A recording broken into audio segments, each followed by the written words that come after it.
ইনকিলাব মঞ্চের মুখপাত্র শহীদ শরীফ ওসমান হাদির মৃত্যুর প্রায় ৮ দিন অতিক্রম হলেও ঘাতক খুনি এখনও গ্রেফতার না হওয়ায় ক্ষুব্ধ ইনকিলাব মঞ্চের সদস্য, ছাত্র জনতাসহ সাধারণ মানুষ।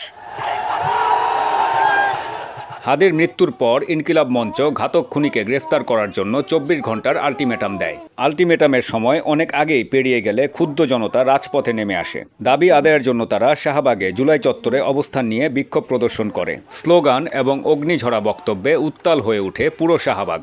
বক্তব্যে বক্তারা বলেন, শহীদ শরীফ ওসমান হাদির ঘাতক খুনিকে অবিলম্বে গ্রেফতার করে আইনের আওতায় এনে উপযুক্ত বিচার করতে হবে। অন্যথায় তারা শাহবাগের অবস্থান কর্মসূচি থেকে সরে যাবেন না। দাবি আদায় না হওয়া পর্যন্ত তারা শাহবাগেই অবস্থান করবেন। এমন একটা মানুষ মারা গেল, হত্যা হইল, অথচ তার কোনো রকম বিচারের কোনো প্রক্রিয়া শুরু হয়নি।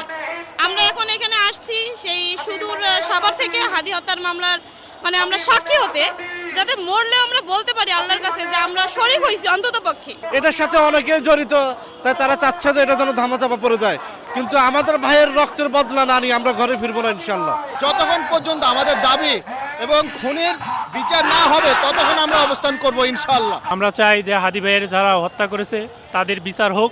যতদিন বিচার হবে না আমরা এই শাহবাগ থেকে উঠবো না ইনশাল্লাহ। আমরা এই শাহবাগেই অবস্থান করব। হাদি ভাইকে যেভাবে মেরেছে আমি চাই ওদেরকে এইভাবে মারতে। আমরা হাদি হতে আসছি। এম সাখাওয়াত হোসেন সুজন, দৈনিক আওয়ার বাংলাদেশ, ঢাকা।